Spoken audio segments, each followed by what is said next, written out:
Hello and welcome to Sunday. I really appreciate all of the comments and love and support and everything that just kind of showed up on the channel, on the YouTube channel. It was a lot of fun, a lot of fun.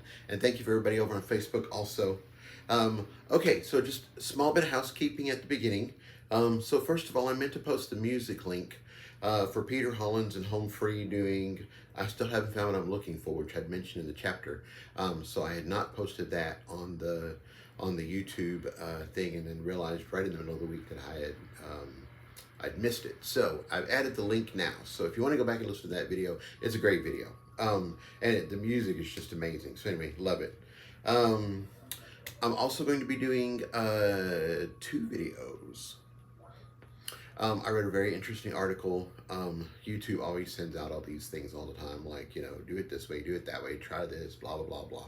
And so there's a guy who does videos actually kind of similar to kind of what I do for mine. And so he does 3 at a time. And that works for him because he gets everything all set up and all the way he's supposed to be. And he just finds it's easier and he's already in the mood. And there you go. So I thought, well, I'll do a twofer. And I thought I would tell you guys, so the eagle-eyed watchers among you wouldn't go, oh my God, that dirty, dirty boy, he has the same shirt on for 2 weeks. What the hell? I do change my shirt. So there you go. So yeah, so if you see the same shirt show up 2 weeks in a row, then that just means I did 2 videos together. All right. Also, the audio was okay last time. It wasn't great. It was okay. And so I had ordered a wireless microphone this time to work. And I got it. I was all excited. Everything looked great. I went to plug it in today, and it's the wrong stupid connector. So despite having everything charged and all ready to go, no. So I will be ordering another one, and we'll see. Somewhere in here we'll get a microphone. But given all the excitement that I had with the cats deciding to suddenly chew the wire and then walk off with the video, I thought maybe a wireless would be a way to go. So anyway, we'll see. Maybe next time. Okay, so this is actually chapter 20, part 2. So we had chapter 20 last week. This is part 2 this week. It ended up being the entire chapter itself was actually really large, and I realized it would be too large to fit in the allotted time for YouTube. So anyway, so here we go.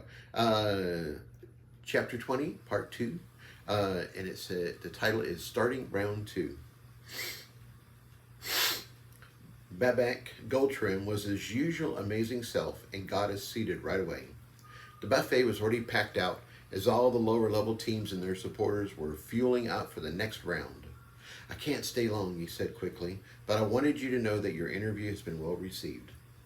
That's great news, John rumbled and gave him a big smile. It has more views than any of Darius's other interviews for this tournament, and the number is still climbing, Babak said. The best part is that over half of the responses are positive, or at least curious. That's certainly a good start, Sandy replied. Maybe we'll change a few minds about what the house is and what it can do for mages. Babak left to continue his hosting duties, and we went up for our first round of food. That's when we had our second breakthrough of the morning. It didn't start out well, as I needed to describe what was available to Annabeth, and she began to realize how difficult some of the food would be to eat. She got back in touch with how limited she was, and I could feel all the bad emotions returning. I wasn't about to let our spirits drop, though, and that's when I had an idea. Can you send an image to Annabeth? I asked my bank crystal. Of course, it replied. You can actually do more than that. You can send entire concepts if you need. I can? I was surprised. Do you mean I can convey feelings and concepts like I do when I'm talking with my marks? Yes, it replied happily. The depth of the message and what can be communicated expands with a mage's attunement with their bank stamp. Since we are fully attuned to each other, I can send whatever you would like. Just keep in mind that the longer the message and the more complex the concept, the higher the cost to send it. How many pearls are we talking about? I asked. I was hoping to send images and battle ideas to Annabeth so she'd know what we were facing. That won't work if I'm wasting a bunch of pearls every time. Oh no, young master. I felt a hint of amusement from my bank crystal. The cost of that type of message would only be a few millipearls. The distance the message needs to travel would be small, and I doubt the message would be very complex. A few emotions and images are not hard to send at all. Depending on how many messages you want to send, it might only cost a few pearls for an entire round of the tournament. Good, I replied. Let's give it a shot with this buffet, and you can keep me posted with how much each message costs. Jason, Annabeth was poking me. Earth to Jason. I'm here, I said. I was just finding out what it would take to send you a message to your bank stamp. Hang on a sec. She stopped poking me, and I stepped back to get a good view of the food at this station. Okay, I told my bank crystal. I'm ready to send a message. How do I do it? It's actually very simple, it said. Just concentrate on what you want to send, then push it towards me. I'll take it from there. That didn't sound too difficult. I concentrated on the food at the station, gathering the sights, the smells, and all the impressions from my magical senses, and pushed it to my bank crystal. I got it, and the message is sent, my bank crystal said. You packed quite a bit of information there with your magic sight, so the cost was higher than I expected.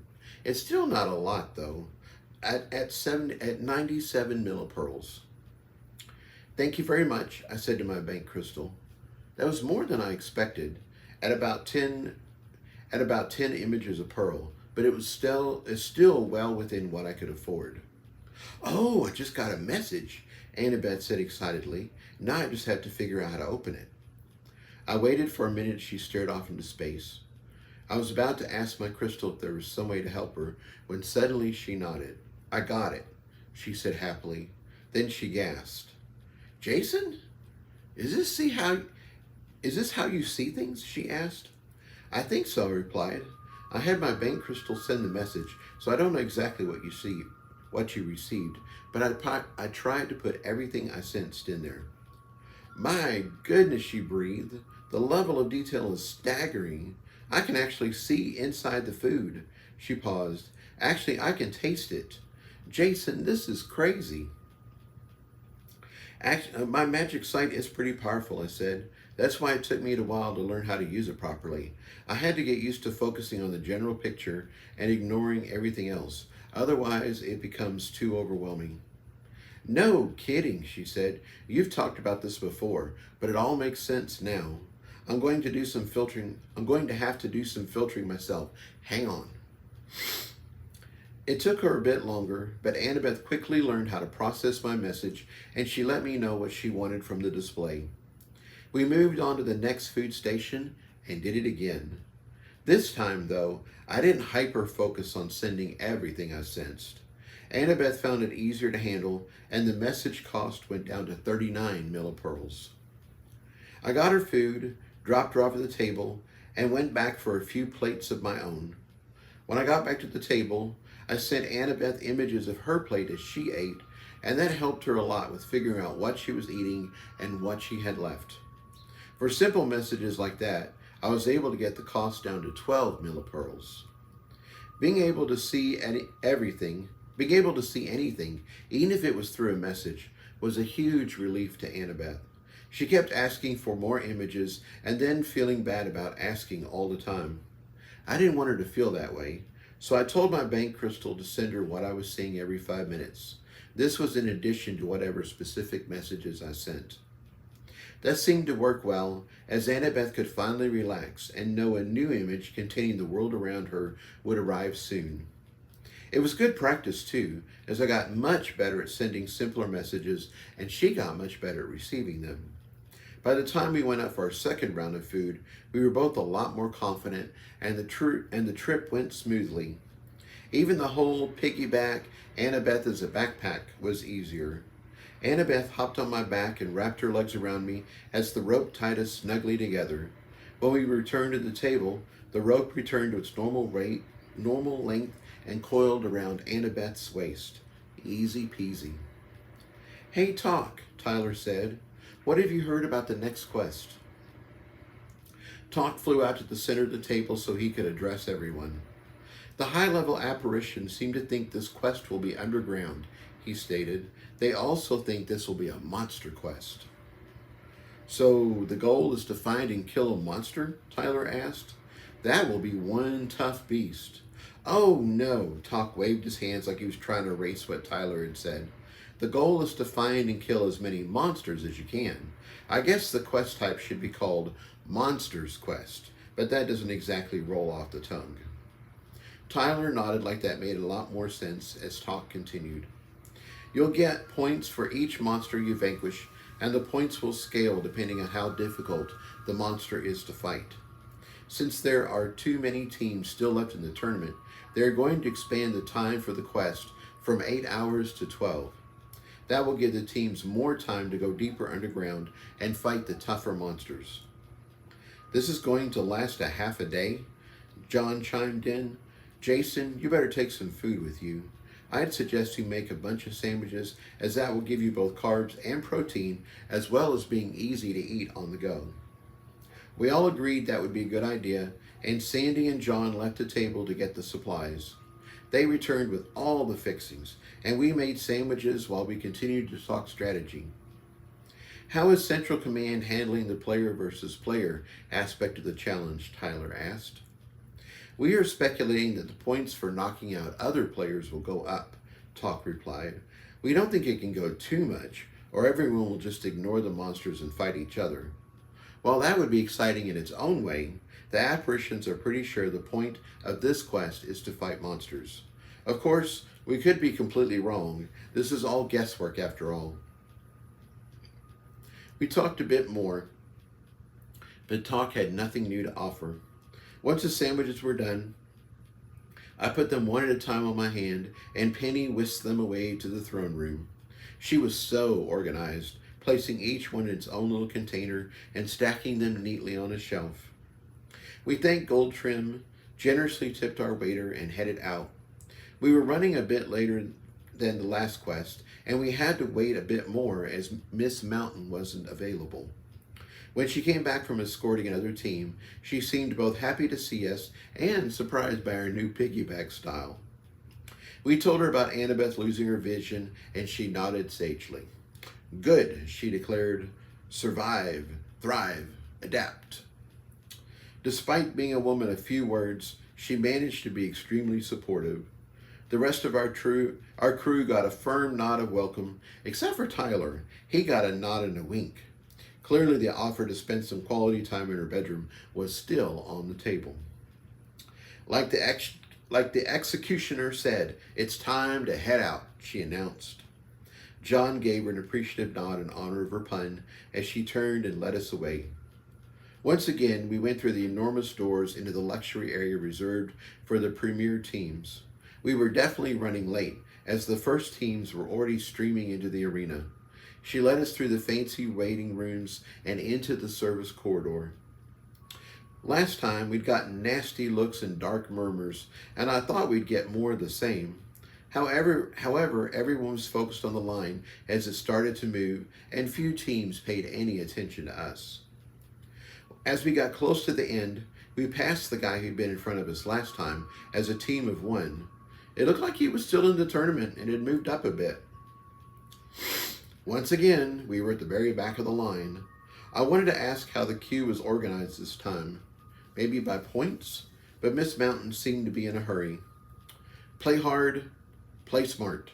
Miss Mountain spoke in her usual deadpan voice, but her eyes conveyed confidence and encouragement. See you next round.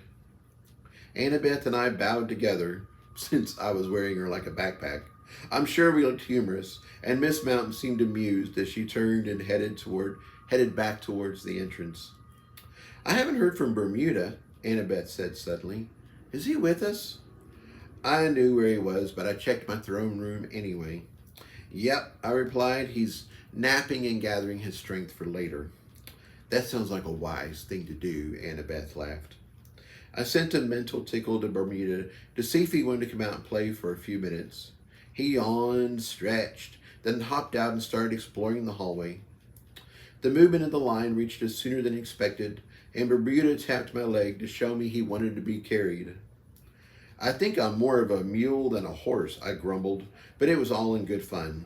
I'm sure I looked interesting, though, with a person on my back and a cat in my arms. The line moved quickly, and it wasn't long before we left the service hallway and entered the fancy team rooms again. I could hear the music swelling, and the powerful beat created little bubbles of excitement inside me. We may not have been at our best, but we could do this. We followed the line into the arena floor, and this time there wasn't any big opening ceremonies with floats and introductions. Instead, 2 portals were already lit up, and the teams were streaming through. Bermuda decided he didn't want to be carried in my arms anymore. Instead, he wanted to sit in his back pouch and watch all the sights as they came to him.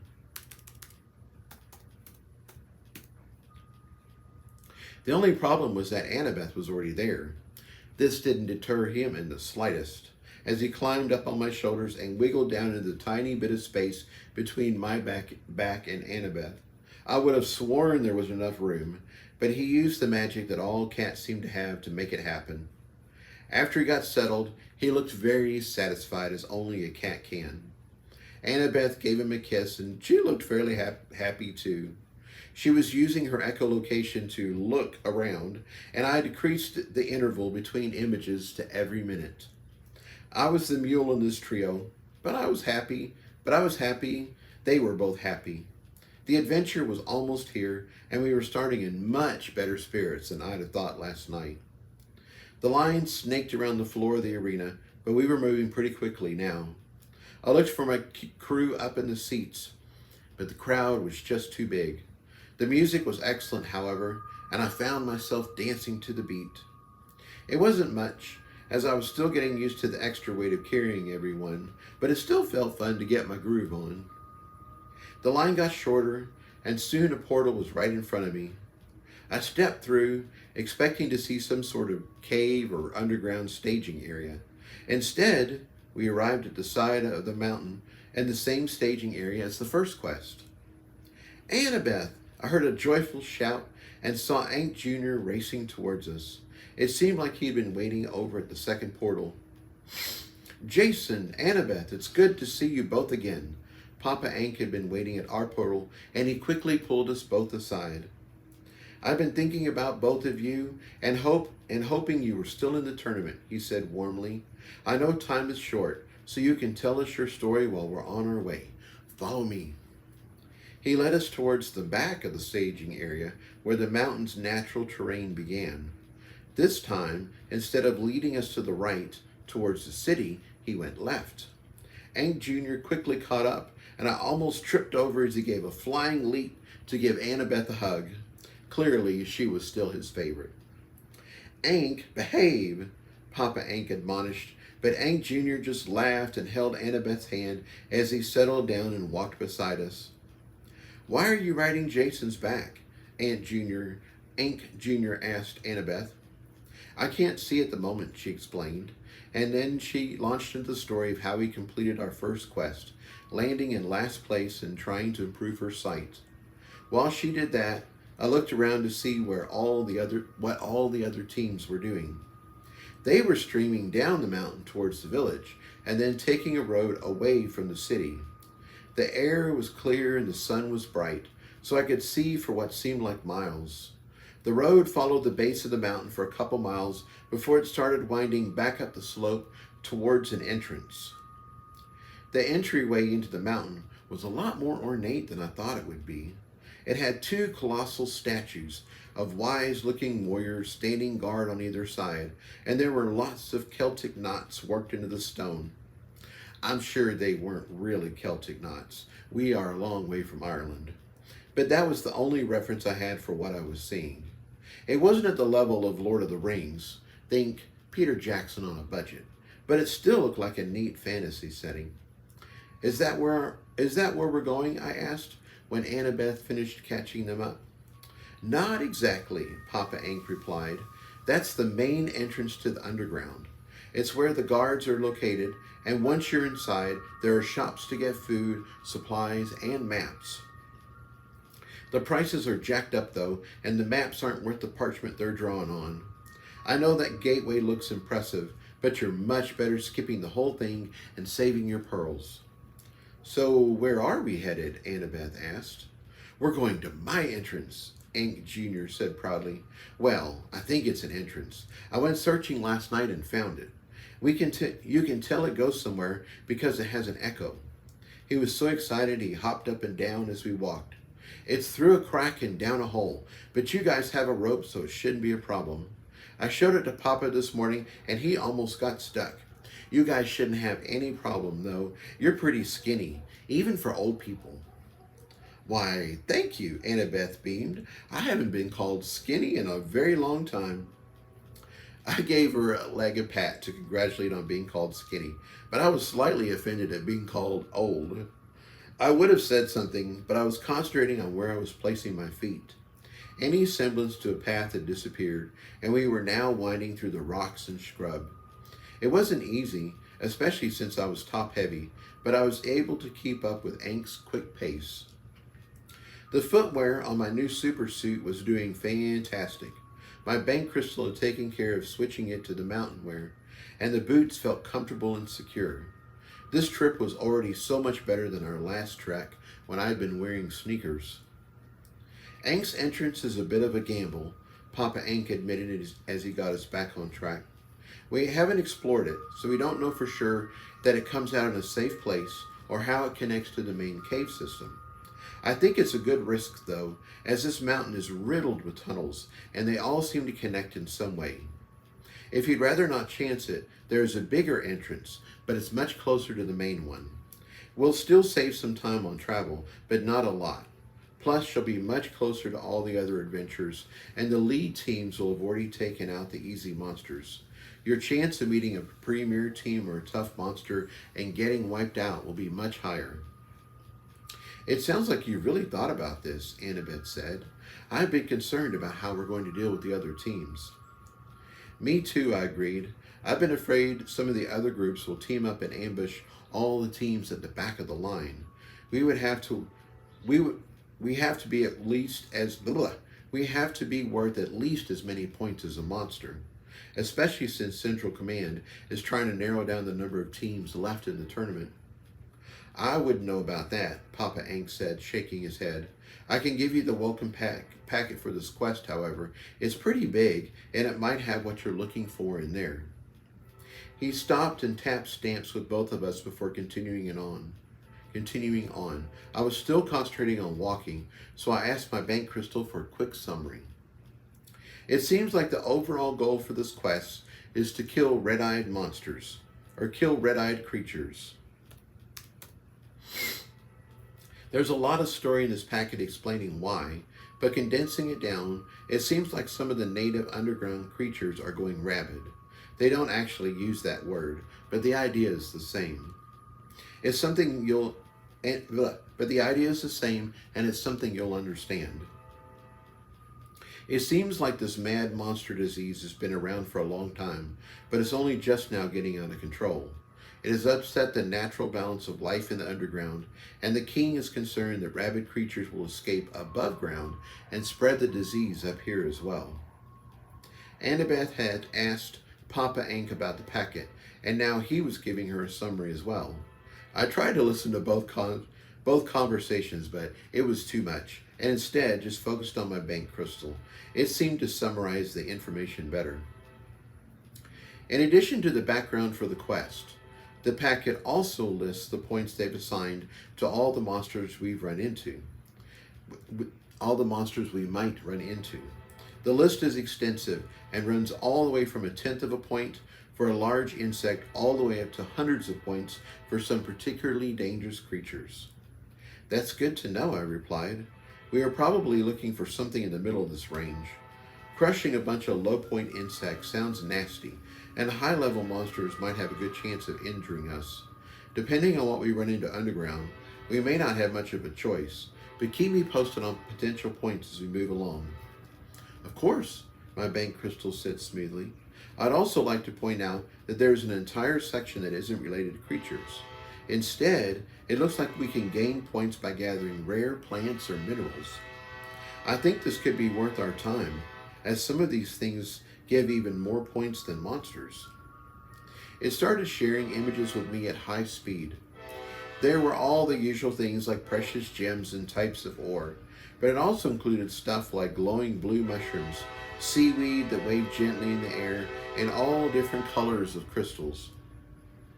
Did you get that? Annabeth asked, tapping me lightly on my head. No, sorry, I replied. I was reviewing the packet myself. What did I miss? We found out that adventurers are worth as much as 10 low-level monsters, so we need to watch out. That's good to know, I replied. We were already planning on being careful. On the other hand, it could be an opportunity. We took out a couple of teams before. Maybe we'll have a chance to do it again. Maybe, Annabeth agreed, but she didn't sound enthusiastic. That reminds me, Mr. Ank, what do we owe you for your help today? I appreciate you getting us on our way immediately, but I know you don't work for free. You don't owe me nothing, Papa Ank said firmly. I'm actually ashamed I charged you during the last round. It's just that the healing was so unexpected, I didn't have time to process it yet. He paused and looked around, and turned around. His eyes were filled with gratitude, and I thought he was going to give me a hug until he remembered I still had Annabeth and Bermuda on my back. Instead, he gave me a deep, reverent bow and motioned for Ank Jr. to do the same. You have transformed my life, he said. Well, both of our lives. You did so much more than fixing my leg, although I'm grateful for that too. Somehow you fixed all of me. My foundation, my meridians, my nodes, everything. He paused, and for a moment I thought he might cry. I'd given up on my magical journey. I was just trying to hang on to what I had left, as I'd already lost so much. I told myself I could still provide for my wife, my family, and we would get by. We were happy together, and at least my kids could see me making the best of a bad situation. Life isn't all roses and sunshine after all. He bowed again as Ank Jr. jumped with happiness and too much youthful energy. I feel whole again. Now, however, everything has changed. You've changed it. My decline has stopped. Instead, I'm actually gathering magic for the first time. I'm cultivating again. I breathed and meditated this morning. I pulled power into my center, enough that I'm still harvesting it as we speak. He bowed again as Ank Jr. jumped with happiness and too much youthful energy. I feel whole again, and on top of all that, you did the same thing for my son. He's at the beginning of his journey and hasn't put in the years of work needed to push his boundaries and ascend, so he'll probably never understand the head start you've given him. He paused again. But I know. He bowed deeply. I know. He repeatedly touched his heart. And taking care of my son was one of the greatest treasures you could ever give me. So there will be no more talk of payment on this round or any other round. You are more than welcome, I replied and bowed back. It was a shallow bow, as anything more and I'd tip over, but it was sincere, and he seemed to accept it as such. I wasn't sure what to say, as I was feeling a little embarrassed. Fortunately, he made a flat motion in the air to emphasize that any talk of payment was finished. Then he spun around, and we quickly continued. Ank Jr. wanted to hear the Good King Wenceslas song again, so Annabeth sang a couple verses for him. That led to Jingle Bells, followed by Frosty the Snowman. I joined in where I could and had a wonderful time being the wailer to Annabeth's melody. Our voices sailed across the mountainside and probably scared the crap out of the wildlife. We didn't see any furry critters as we continued, and the mountain changed from mostly flat scrub and boulders to a steeper, rockier terrain. Sticking with the Christmas theme, we were into All I Want for Christmas Is You by Kelly Clarkson when I saw where we were going. There was a long, wide slit in the mountainside that was easy to spot as there wasn't any brush around the entrance. It sort of looked like a giant had stuck his sword into the rock and wiggled it around a bit. I looked back to where we'd started and then towards the official entrance to the other ground. The gash in the rocks was only about a quarter of the distance all the other teams had to travel. If we were lucky, and this led to the red-eyed monsters and lots of points, then we'd get a huge head start. I'll go first, I said when we arrived. The magic rope released its sling, and Annabeth and Bermuda hopped off my back. Ank, will you stay with Annabeth? Of course. Ank Jr. held her hand and actually stood still for a moment.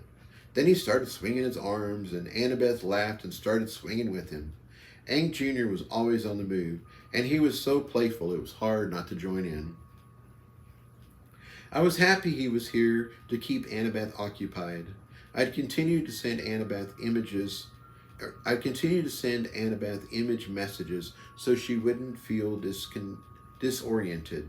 Now, though, we were going to part ways, and I didn't want her to just stand there in a dark world feeling lost and alone. Come this way, Papa Ank said, and I gathered the rope and followed him into the cave. It narrowed quickly, and soon there was only enough room for us to walk single file.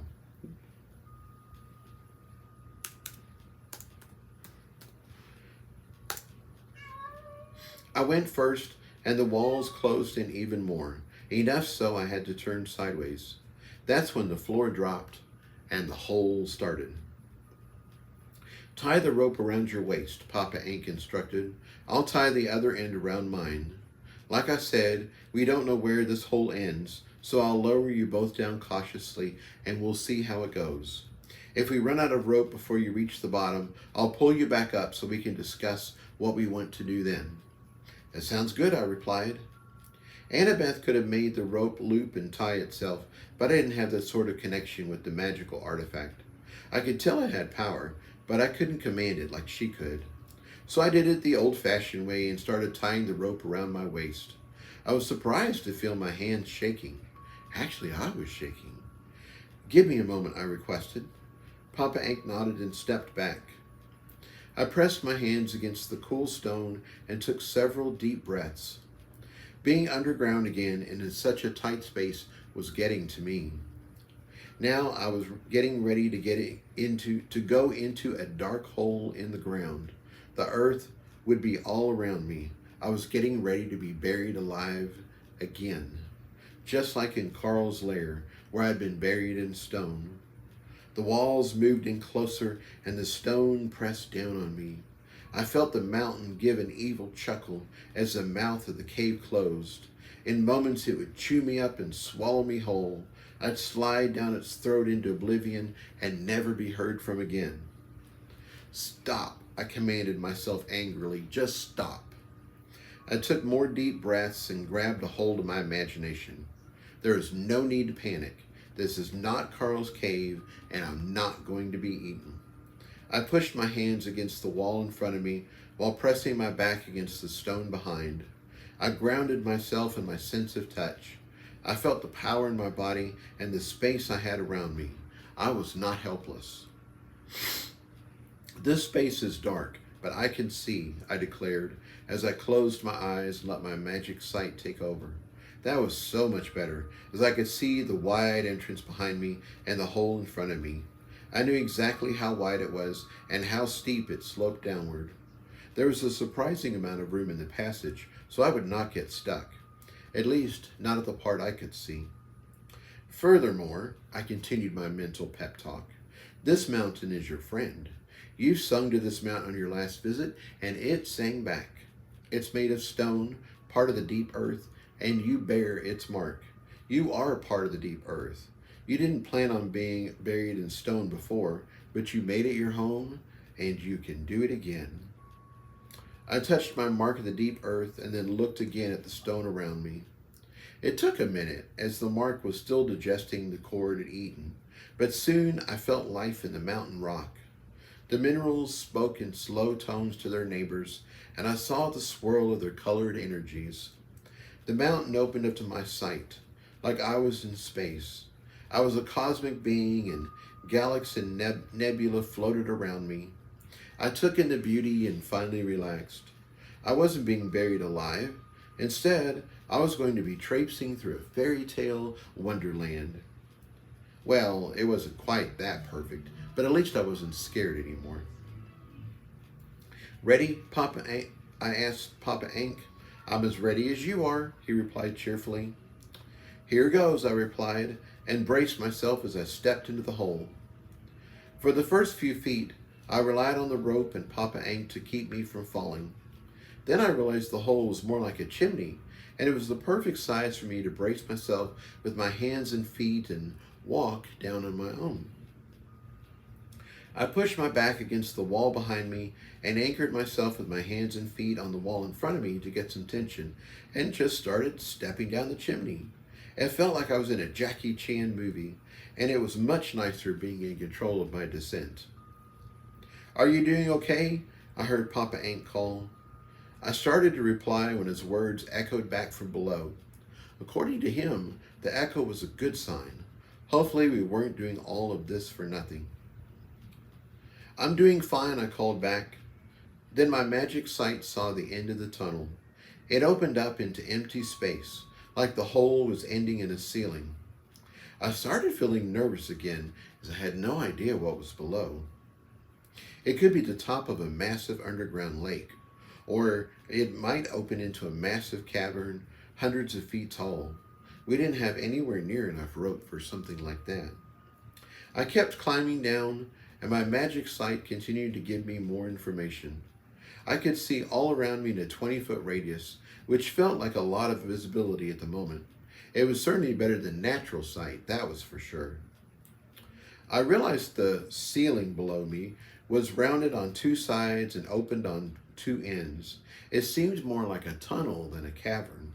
The lower I got, the more certain I became. I was going to come out at the top of a tunnel.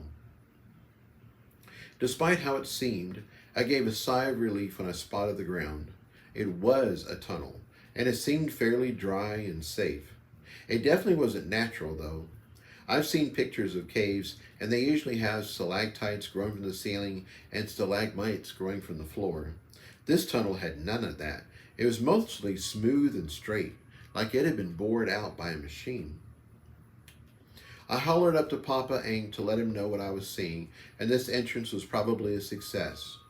I didn't know where the tunnel went yet, so I didn't know if it led to the rest of the cave system and red-eyed monsters, but it was looking good so far.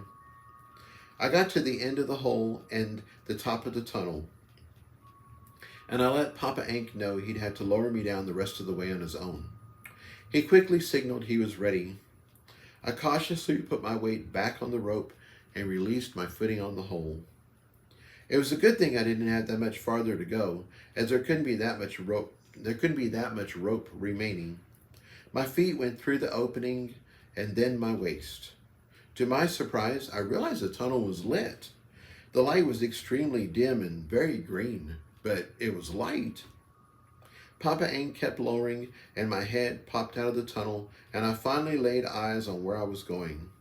The tunnel was big, about 15 feet in diameter, and there was moss and something that looked similar to it growing on the floor, on the walls and the floor.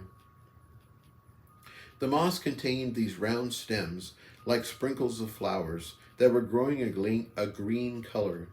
It felt like the Keebler elves had come through and planted little 2-inch long fluorescent bulbs in the moss. It was a fascinating setting, and so far, everything appeared peaceful.